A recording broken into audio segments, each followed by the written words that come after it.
Welcome to Foreign Countries, Conversations in Archaeology with me, Ash Lenton. I'm coming to the end of a tour of the earliest peopling of North America, and today I'm looking at the mid-Atlantic coast around Chesapeake Bay. My guest is Dr. Darrin Lowery, Director of Chesapeake Watershed Archaeological Research Foundation, supported by the Maryland Historical Trust and the Smithsonian Institution. Darrin has recently produced a monograph reporting almost a decade of research on Parsons Island, examining some of the earliest occupation of the continent. So welcome, Darrin. You've been researching early sites on Parsons Island in the Chesapeake Bay for over a decade now. How did you come to study this particular island landscape? Well, actually, Parsons Island was kind of an endpoint of a longer than a decade. But when I was a kid, I grew up on an island in the middle of the Chesapeake Bay and started finding Clovis points, which Clovis is technically 12/9, 13/2 calibrated calendar years. So my initial foundation was, what are the contexts of these diagnostic late Pleistocene artifacts on an eroding island in the midst of the Chesapeake Bay? And it was actually Tillman Island, another island further to the south. And it culminated later on by investigating the site. I was interested in the stratigraphy. And at the time, we found the 13,000-year-old artifacts beneath a deposit of windblown loess. This kind of predates the American understanding of the Younger Dryas. We started scratching our head like, why was there a lot of dust blowing around? And then later, we were finding other Clovis artifacts in various settings, Aeolian settings, in the interior beneath dune landscapes, and then along the coastline underneath Aeolian landscapes. And then back in 2007 or 6, I was asked to do a project, a standard compliance project, in an area not far from where I lived. And I had a colleague of mine whose research interest was the origin of late Pleistocene loess. So I involved him in this process. And at the site, we had one day, it was raining, it was gnarly, it was blowing a gale. And the next day we went out and there was a random rock, about 5 pounds, sticking in this bank profile beneath the loess, but also beneath an organic layer that we had only a few dates on that would say that these things are 17 to 20 some thousand years old. My first question was like, how did this rock get in this buried surface that's Aeolian, windblown, 20,000 years ago or 17,000 years ago? We did a little bit of excavation and we found some lithic artifacts. When we started running the dates on the site, it was a site called Miles Point. It was a 19 centimeter layer, wasn't that thick, and with some flecks of charcoal. And to tease out enough flecks to run a date, we were pooling samples, figuring it was one surface. And we started getting dates that calibrate to 25,000. The earliest ones were 32. And we were like, oh my God, they're going to think we're completely nuts if we go to publication with a site of this antiquity. And when we were out there, and it was my colleague of mine, Dr. John Waugh, and another colleague of mine, Dr. Dan Wagner, both of those are soil scientists. And I said, maybe there's another location, because we basically have our younger than 13,000-year-old loess lying on a surface that, according to the radiometric dates, is 25,000 to 32,000 years old. The way I see that is that there's something missing. There's some package missing, because if this was continually utilized during that 12,000 year period or more, you should have carbon in that surface that brackets that time frame, which we couldn't find. Okay, so how did you solve that problem? This was in 2009-ish or so. So we began a quest looking for localities that potentially had the missing package of Aeolian stuff. And we went all the way around the bay. We went various islands. We went to farms. We used backhoes. We dug holes in random spots. We ran a gamut of radiometric dates with the intention not to find archaeological deposits, but to explain why we had 7,000 years of organic carbon in a 19 centimeter layer. Because I scratched my head. I said, I can't think of a modern analog anywhere on this planet where you can find 7,000 years of carbon confined to 19 centimeters. We investigated a bunch of locations, but one day, I never forget, it was in May of 2013. John Waugh came down there, he was a soil scientist, and we gallivanted around. We looked at bank profiles. And anyhow, I said, years ago, I looked at Parsons Island, but I haven't been back, and the island's eroded, so let's go there. So as we're coming into the shoreline, I look off and he looks off and I say, oh my God, I have never seen this organic surface this deeply buried. Because it was a 3.5 meter high bank, and this organic surface was at or near or slightly above current sea level. So that means there's at least 1.5 to 2 meters of overlying sediments. And most of the localities that we had found only had a meter 10 on a good day. A lot of them, because of agricultural tilling, was only 60 centimeters or 50 centimeters, very shallow. So once you had established this deep strat with cultural material in it, how did you approach Parsons Island? So when we went in there, we basically collected samples. We began to process those dates. We regularly visited it to do profile descriptions, particle size analysis. And then several months later, we're there doing field work. And we had found a few lithic artifacts along the shoreline, but we didn't know whether they were old or young or whatever.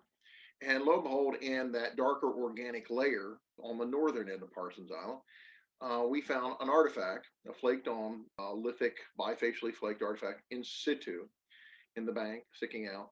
Lo and behold, it had flecks of charcoal with it. So we submitted that. We figured, okay, this is a good proxy for dating that artifact. And the sample charcoal was big enough that we could actually submit it to a lab as opposed to pooling pieces of charcoal.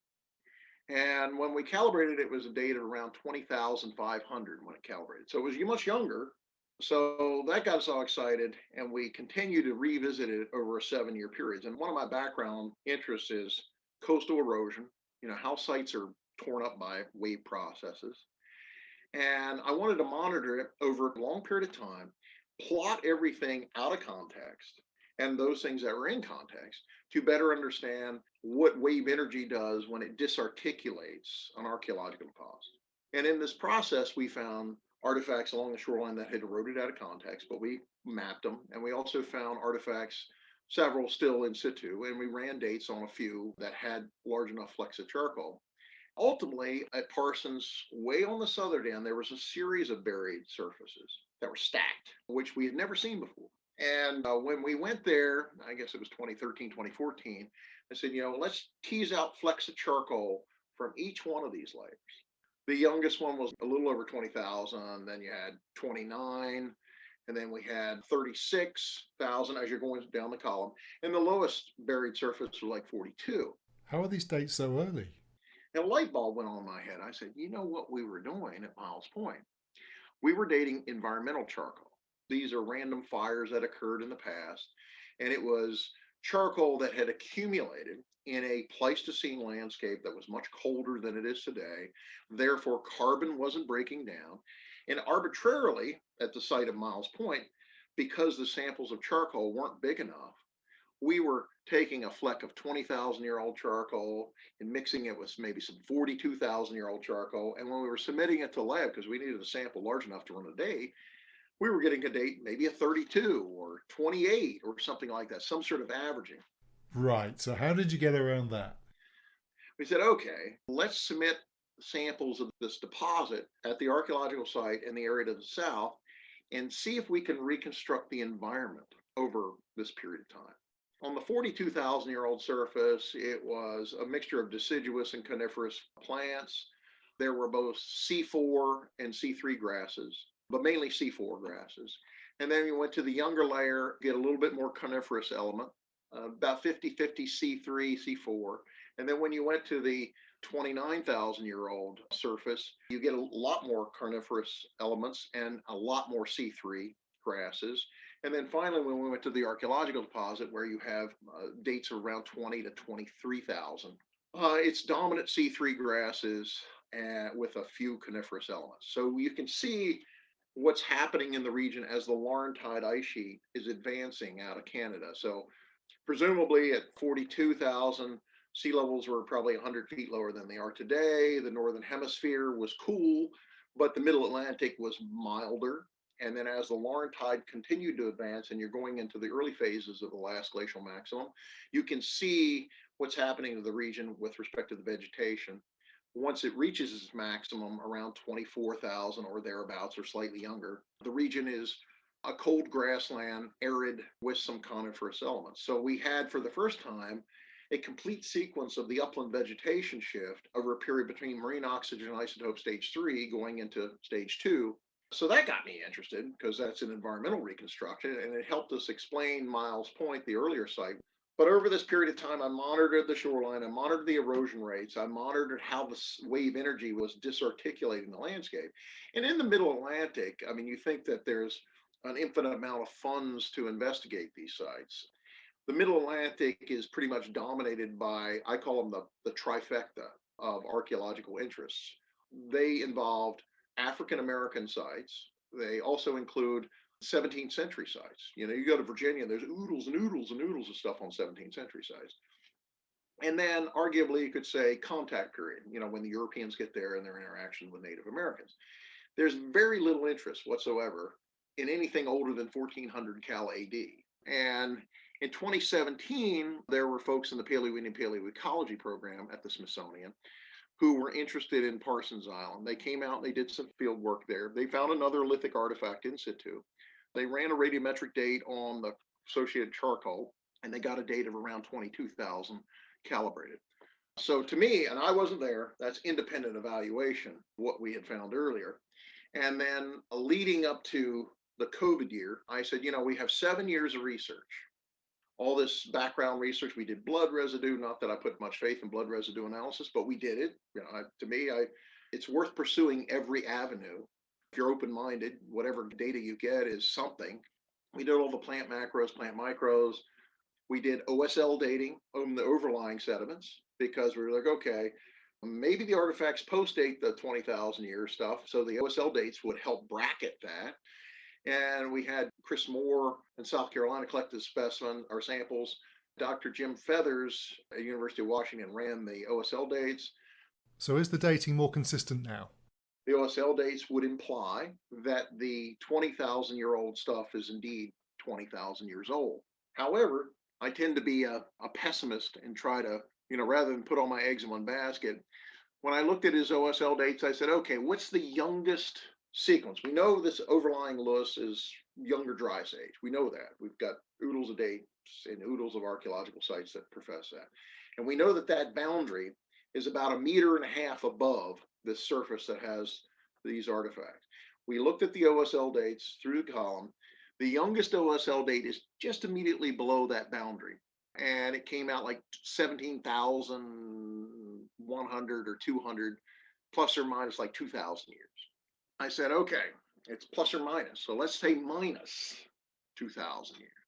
So using the radiometric dates on the surface and using the OSL dates, we can conservatively say right now with the current data at hand that the archaeological remains are probably less than or equal to, say, 22,000 years old or 21,000 years old, but they're older than or equal to, say, 15,100 or 200.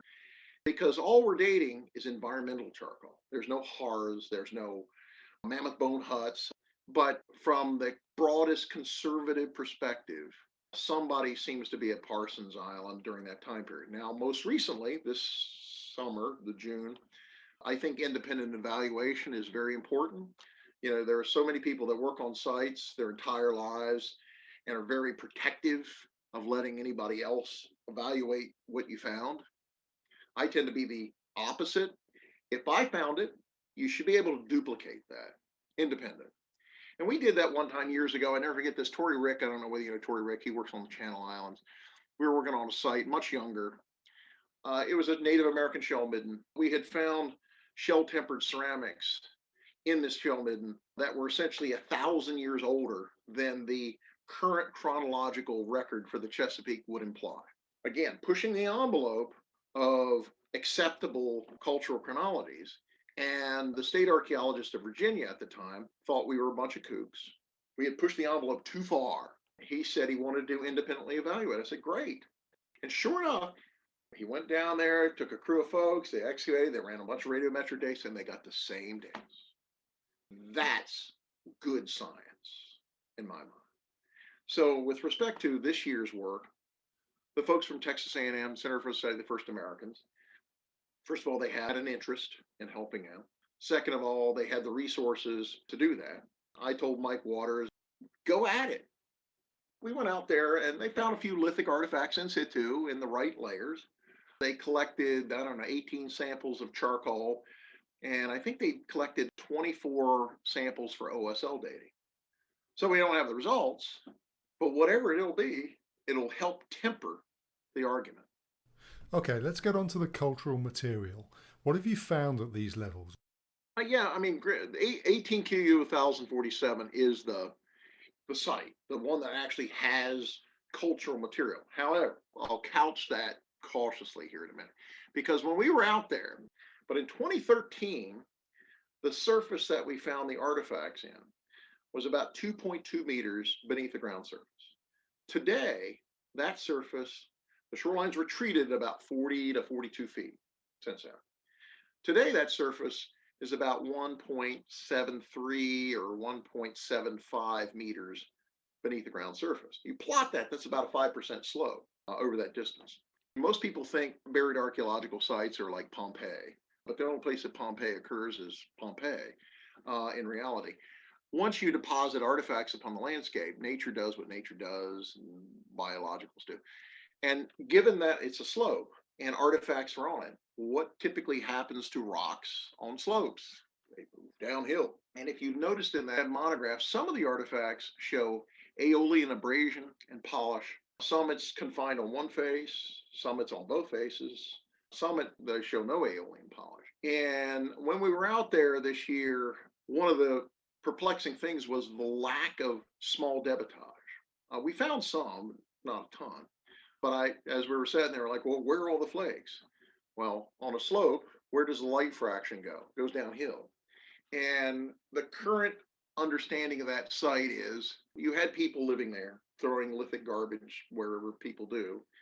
Some of that stuff remained in situ, some of it moved down slope. Some was aeolian polished before it got buried. But more importantly, erosion has eliminated a portion of that site. We don't know what's gone. However, along the shore face at low tide, you can walk the intertidal zone and you can find flakes, little teeny tiny microflakes. Yeah, some days you find one, some days you find five. But more importantly, you find a lot of small fraction material in a displaced context, which is what you would expect if they move downhill, and that portion of the site has been eliminated. As you go to the southern locality is interesting because it's an interdunal pond. So if you go from north to south, you've got a dune crest, a swale. That's where the people are living. Another dune crest, not as high, and then interdunal pond.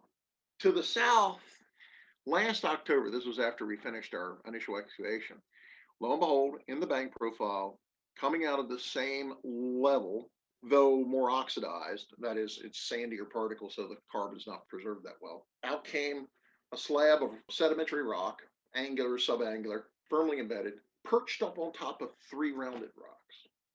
Where in nature does that happen? One of those rounded rocks has striations as if it's an abrader. You know, they use it for braiding platforms or doing braiding bone. So one of the goals this year was to investigate that because it seems it's in the same level. Now, whether it's actually truly contemporaneous, the site could be reoccupied multiple times, but it's in the same level. And the only way that something like that could be there is if humans made it. It's like a cairn, perching rocks. You go to the beach and stack them up. So it's intriguing. We don't know what it is, but it's the right age, unless mammoths and mastodons were stacking rocks and then using them as abraders. That'll be something further to investigate. But it's somewhat like we're seeing a landscape of these 20 to 15,000-year-old human occupations. And is that consistent across the whole island? We don't know how much further inland it goes. The faculty that were there from Texas A&M, we went to the west side and I showed them the amazing profile. I said, now let's go over to the east side where the story is totally different. And we went over to the east side. The bank is much shallower. It's only a meter and a half high. At the bottom, at the high tide, is probably marine oxygen isotope stage 5, high sea stand stuff. Could be older, I don't know. But I told him, I said, if you were over here on this side of the island, eighth of a mile away, and you had a Clovis occupation and a pre-Clovis occupation, they would all be mushed together. That's how complicated the coastal plain is. You can move over short distances, and the I call it my cliff notes. The cliff notes of the Pleistocene record are different. One may be more detailed, the other one's missing a few of the cliff note summaries. But in the region, there are other sites that provide indications. One is a site in Virginia called Cactus Hill. A colleague of mine, Joe McAvoy, Lynn McAvoy, are absolutely stellar. If Virginia didn't have him, we wouldn't know anything about Paleo-Indians in Virginia, or very little. And he and his wife worked on a site down at Cactus Hill. Now it's a multi-component site, so it's got everything from presumably pre-Clovis all the way through to woodland, which we don't have. Parsons Island at the site 18Q 1047, the only artifacts are coming out of that 20,000 year layout. The artifacts that he found there are similar. He has lancelet points. He has cores, little cores with little blades, prismatic blades. And the dates are about the same. They're a little bit younger. They're like 18 to 19,000 years calibrated. And then there's another site, and this goes to show you how cultural resource management works. This, ironically, is on the Patuxent Naval Air Force Base. A CRM firm went in to do a management study. And in this several meter high bank profile, there's a buried surface 2 meters down. They found a hammerstone firmly embedded. It's been beat, on all margins for flaking stone and firmly embedded. And they teased out flecks of charcoal. When you calibrate it, it's a little over 19,000 years old. Logical assumption would be, hey, let's go and excavate inland and see whether there's anything associated with it. Some debitage, maybe a point, maybe something like that. But when you're pushing that envelope and you don't want controversy, so they never did any follow-up investigation. The Chesapeake is an interesting watershed. There's over 14,000 or so linear miles of coastline. And I can guarantee you somewhere today, along some shoreline, something of antiquity, be it Clovis or earlier, is washing out of a bank profile. I think a lot of the area has potential. It just requires, if you start looking at the right age landscapes and you start understanding the upland stratigraphy, you can focus more specifically on areas where you're going to get the best potential record if humans were there. You are indicating a significant amount of material around Chesapeake Bay. What's the scale of its potential? Well, there are a lot of, for example, the bipointed biface form. The bipointed biface form, you can find that globally at sites of various ages. In South Africa, and you can find bipoints that are 70,000 years old. You can go to Mississippian sites in the Midwest and Mississippi Valley and find bipoints that are 1000 AD. And, you can go and find triangular points in the middle Atlantic that are 1000 AD. And you could go to Kostenki and find triangular points that are 42,000 years old. The premise being is that there's only so many shapes you can make a biface. With respect to the Chesapeake, there are about 25 bipointed bifaces that I've been able to recognize. I'm not saying that that's all of them, but that's not many. Of the 25, 12 came from Parsons Island. That's odd because I know a little about these upland Paleo-Indian sites, like the Clovis sites. The Clovis sites are a good template to understand upland interior adaptations. All of the Clovis sites that are upland interior adaptations when sea levels were 100, 200 feet, 400 feet lower, they tend to be riddled with small, exhausted projectile points, damaged projectile points, formal tools, scrapers, slicing and dicing and making julienne fries out of animal tools, with very little debitage. They're not making a single thing in the upland. They're making them somewhere else. The perplexing thing about Parsons Island is that there's 12 of those bipointed bifaces. And remember, I alluded to the fact that it looks like there's been some sort of truncation or erosion or downslope movement. There is a possibility.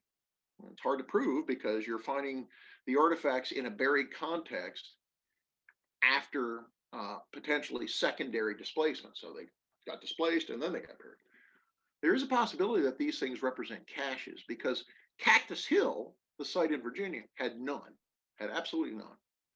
And Joe McAvoy, who has worked in Virginia for his entire life, I asked him, how many bipointed bifaces have you seen in your years of looking at fields, collections, analysis? He said, I've never seen one. I mean, they're exceedingly rare. Now you go to New England, that might be the difference. You might go to the Midwest, that might be totally different. The way I look at those bifaces, that they could have been caches that got eroded out. And there are good analogs to that, like the Wenatchee cache, which is a Clovis cache. Supposedly, some of the researchers have suggested that it may have been displaced by badgers digging the things up. So the bipointed bifaces are rare.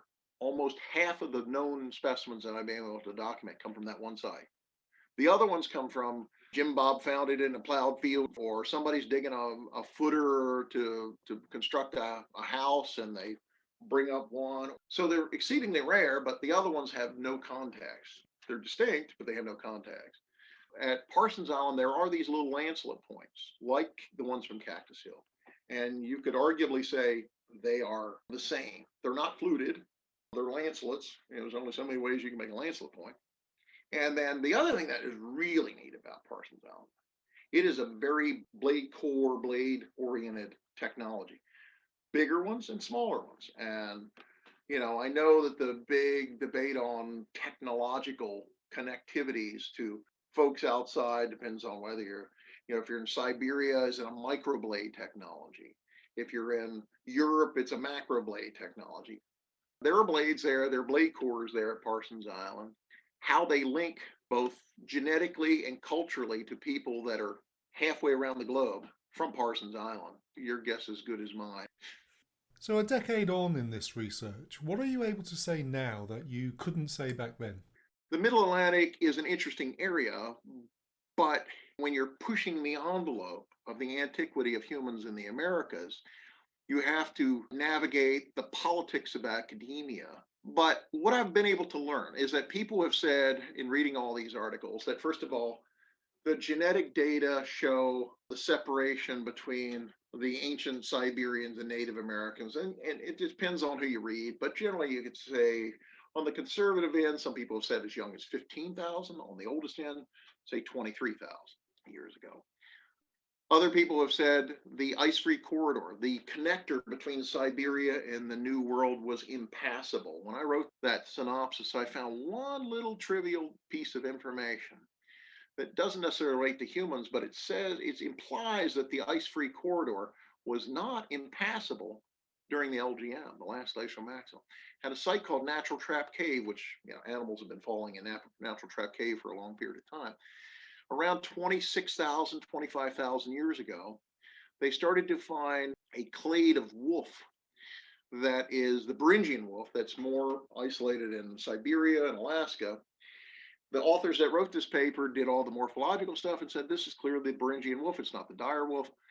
And they go, hey, clearly the corridor between the Laurentide and the Cordilleran was passable at some point in time to allow this four-legged predator to go from Beringia to Wyoming. Now, if a four-legged predator can make it 1,500 miles from Alaska to Wyoming, why can't a two-legged predator do that?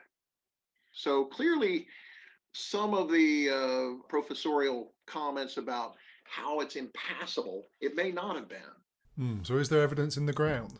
Glaciers are giant erasers. When they move across landscape, they bulldoze everything. And at 25,000 years ago, or 20,000 years ago, the Laurentide had reached its maximum. The Cordilleran hadn't. The Cordilleran's asynchronous. Laurentide starts to retreat, Cordilleran starts to advance. So whether they joined would be hard to determine in many respects because the erasers are blitzing the landscape. But what would bring those two-legged predators to the Atlantic coast? Now, with respect to the Middle Atlantic, why would somebody come to the Middle Atlantic and not, say, Nevada or Utah or Texas? Actually, I have to give the credit to a colleague of mine, Stu Fidel. He wrote a paper, it's called Quacks in the Ice, like quacks of ducks, dealing with how waterfowl played a major role in Paleolithic societies. If you look at sites like Malta, which is where you have the boy who got buried with all the ivory and is 24,000 years old, some of the ivory carvings show waterfowl, but particularly some of them show what has been interpreted as tundra swan by the Russian archaeologists. No doubt it's tundra swan because I've seen tundra swan in the real, and they take a fairly distinctly different defensive posture than, say, a Canada goose or other waterfowl. And Stu talked about the early presence of swan and geese and ducks at sites in Alaska like Broken Mammoth and Swan Point, which are much younger, like 14,000, 13,800, something like that. And I said, you know what? I wonder where tundra swan nest, because I know tundra swan come to the Chesapeake. And lo and behold, the U.S. Fish and Wildlife had put tracking devices on swan. And there are two populations. One population nests in the Bering Sea, in the Aleutians, and they follow either along the coast or in the interior down towards California and Oregon. But there's another population, and that other population nests in the spring and summer north of the Brooks Range along the Arctic Ocean, and all of those tundra swan go right straight to the Chesapeake. You know what? Most Paleolithic folks, to survive in those climates, were not dumb, clearly. And in the spring and summer, say 24,000 years ago, 20,000 years ago, nesting swan north of the Brooks Range would have been interesting for them if they were there to see. These nesting swan, when they fledge their young, are going to head a different direction. And if you look at their migratory paths that were tracked by those tracking devices, the migratory paths of the Aleutian group or the Bering Sea group and the ones north of the Brooks Range follow the boundary of the Laurentide and the Cordilleran ice sheets as plotted. And those tundra swan could have been the canary in the coal mine that says, you know what, they're going that direction. And it doesn't take that long to traverse that distance. Can you relate that to the archaeological record? Well, there's a couple odd sites like Bluefish Caves where they got cut bone, and they've got some, possible associated lithic artifacts, not many. And then there's a place called Burial Lake where they have human fecal sterols, which indicate that humans were there maybe as early as 32,000 up to 16,000. Again, these are equivocal. They're not a nail on a coffin. But why would you want to stay in Alaska during a full glacial, during an entire year? I mean, I can't imagine what it would have been like, say, 24,000 years ago. And maybe the canary in the coal mine was saying, head south, young man. There's something warmer on the other side of those big blocks of ice. And if they are traveling south, when they would go through that corridor, if you look at the geological record, what would they experience? They would experience dunal landscapes with interdunal ponds, cold adapted grasses based on the plant reconstructions, and some conifers. And that's exactly the habitat that we have at Parsons Island at the same time. I call it my just so story. You can't prove it. You'll never be able to prove it. But at least it says, hey, why would you go to the Chesapeake as opposed to somewhere else? And if you're interested in swan, which the folks at Malta were, I mean, they were not carving images of mammoths. They were not carving images of bison. They were carving images of swan and waterfowl. So what now? What needs to happen next in the Chesapeake? Parsons Island's kind of interesting because it's about as low of a ephemeral occupation as you can get. It's an eroding site. One colleague said you can't learn anything. And where do I go from here? I look at it and if anything, this is my attempt to go, you can learn a lot from these eroding sites. It just requires a little bit of effort. The point being is you can learn a lot with a little bit of money. You don't require $10 million. The Chesapeake offers a lot. There's a lot of interesting things you can do. Next year, there's an attempt to go out there to do more work, independent. Most people, when they investigate these sites, will throw a peer review paper here, a peer review paper there, and that's it. One of the reasons why I did the monograph was like, here it is, here's everything. But I think the way you temper the antiquity or the potential antiquity of humans in the Americas is independent assessment and evaluation. Thank you very much for talking to me today, Darrin Lowery. All the papers we've talked about today are detailed on the website. So that brings us to the end of this episode of Foreign Countries. Join me next time for another conversation.